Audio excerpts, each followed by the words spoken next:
Welcome to Pranav எஜு infos 13/8/2024 அன்னைக்கு ஒரு 942 pharmacist போஸ்டிங்க்கான place choosing counselling நடக்க போகுது. 983 பேரில் 942 பேர் தவிர மீதி இருக்கிற 41 பேர் வித்துஹெல்டில் இருக்காங்க. அவங்க 41 பேரும் தேவையான சர்டிஃபிகேட்டை ப்ரொடியூஸ் பண்ண பிறகு அவங்களுக்கும் கவுன்சிலிங் நடக்கும்.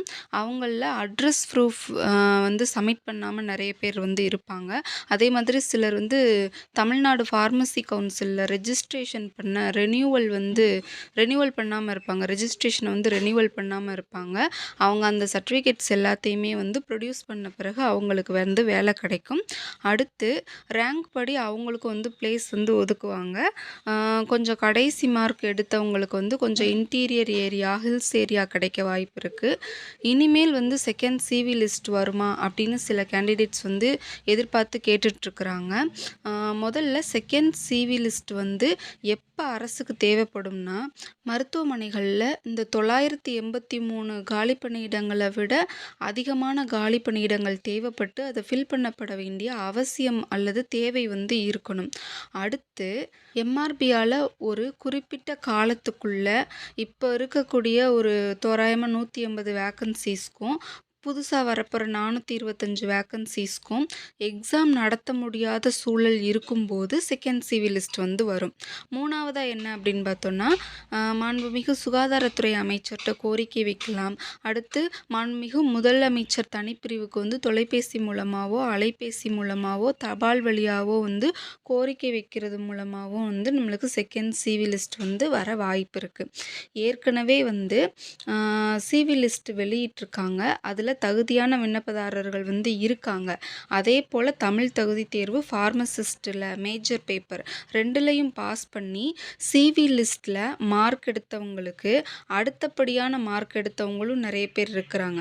ஸோ அரசு எம்ஆர்பி மூலமாக அதிகாரப்பூர்வமாக ஒரு பணியிடத்தை எப்படி நிரப்புவாங்க அப்படின்னு பார்த்தீங்கன்னா, எம்ஆர்பி மூலமாக எக்ஸாம் நடத்தியோ அல்லது தேர்வில் மினிமம் எலிஜிபிலிட்டி மார்க் வாங்கின கேண்டிடேட்ஸில் கூடுதல் மதிப்பெண் வாங்கின விண்ணப்பதாரர்களை வச்சு நிரப்புவாங்க. அஃபீஷியலாக எப்போனாலும் இப்படி நிரப்பிக்கலாம். அந்த லிஸ்ட்டு மட்டும் இருந்தால் அவங்க 6 மாதத்துலேயோ அல்லது 1 வருஷத்துலேயோ அல்லது 1.5 வருஷத்துலேயோ நிரப்பிக்கலாம். அதுக்கு எம்ஆர்பிக்கும் அரசுக்கும் முழு அதிகாரம் இருக்குது.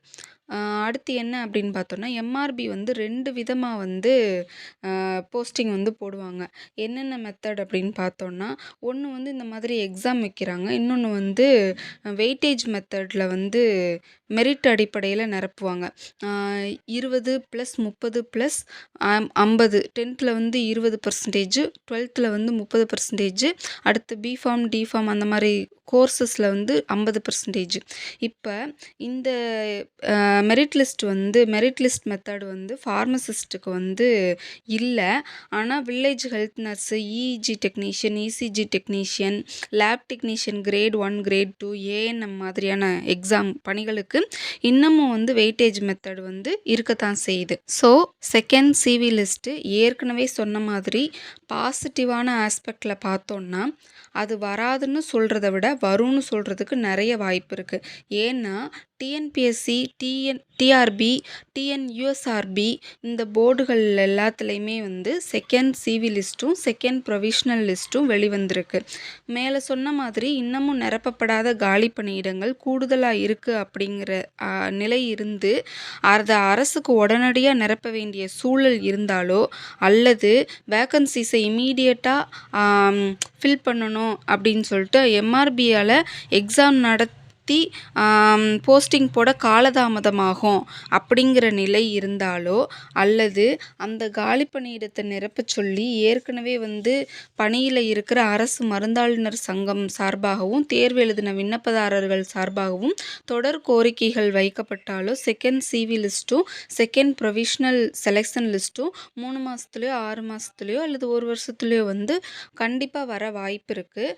அதே மாதிரி ஒரு பக்கம் நெக்ஸ்ட்டு எம்ஆர்பி ஃபார்மசிஸ்ட் எக்ஸாமுக்கும் நல்லா படித்து தயாராகிக்கிட்டே வாங்க.